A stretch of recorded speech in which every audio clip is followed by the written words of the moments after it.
কপাল খারাপ। কেমন খারাপ? নোয়াখালী সাতপুরে সেটা যারা আত্মীয় করছেন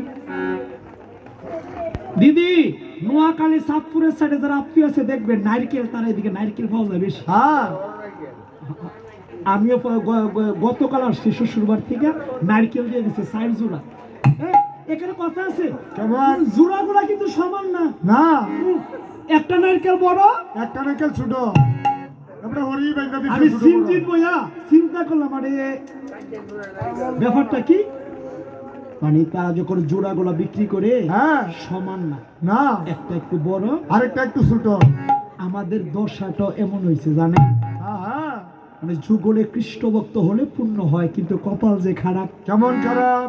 আপনি দেখবেন কিছু কিছু জায়গায় গেলে দেখা যায়, স্ত্রী যদি হয় কৃষ্ণ ভক্ত, ভক্ত, বাপরে বাপ, স্বামী হয় একটা ওই যে আমার মতো ব্রহ্মদেশ্য।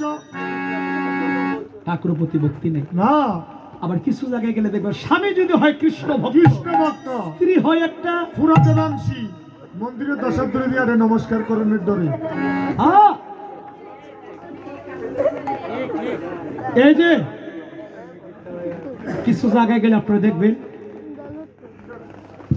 স্ত্রী তিলক দেয়, দেয়, মালা দেয়, মালা দেয়, চন্দন দেয়, দেয়। একটু ভক্ত আর কি, ভাগবত পাঠটা শ্রবণ করে হ্যাঁ, মালা জপ করে, তো স্বামীর কাছে অনুমতি চায়, কই গো ফলাশের বাবা, বাবা, আজকে তো না, আমি কি জানিনি ফলাশের বাবা কি আপনারা না, কার উপরে কে পড়ছে ভগবানে জানে।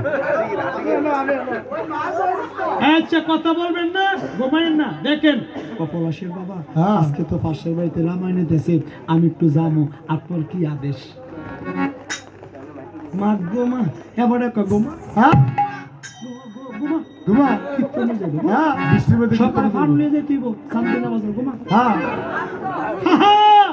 এই যে এটা হচ্ছে মুগুর মার্কা সারসা কোম্পানি, হ্যাঁ, এটা মুগুর মার্কা সালসা কোম্পানি। এটা হচ্ছে ব্রহ্মদেশ। গীতায় বলছে ওই ব্যক্তিটা কুম্ভিপাক নরকে যাবে যিনি নাকি ধর্ম কাজে বাধা দেবে। আবার কোন কোন জায়গায় যে স্বামী, আপনারা আসছেন না, আরো আছে, কোন কোন জায়গায় গেলে দেখা যায় স্বামী তিলক দেয়, চন্দন দেয়, ভক্ত হতে চায়, হ্যাঁ। স্ত্রীর কাছে অনুমতি চায়, কই গো প্রিয়ে, বিয়ে। নরময়া কিন্তু হ্যাঁ, আজকে তো ওদের বাড়িতে রামায়ণ, আমি কি একটু যাবো?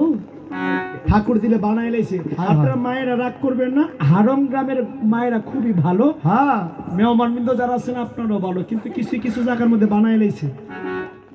বানাই লাইছে বলতে ধমক দেওয়ার লাগে না, চোখটি ফাঁক দিল এ পেটি এবার একে ঘুমাইতে বিলের মতো। হ্যাঁ, এটা হচ্ছে বিলাই কোম্পানি। এটা বউর কথা শুনে বই, হয়। বউর কথা শুনে উঠে। বউ যদি কয় বাপ মানে বাদ দিবা না, কয় দিতাম না। দেখেন আমার মতো কিছু আছে, গোবর কোম্পানি, এটি ওই শাশুড়ির যখন ডাক দেয়, হ্যাঁ। নাভির গুড়া থেকে ডাকটা মা, ইমোশনাল ভাব, ভাব। আর নিজের মারে ডাক দেয়, এই মা, মা, কেন ক্ষুধা লাগছে বাদ দে, আসলে গো মা, আছে আছে।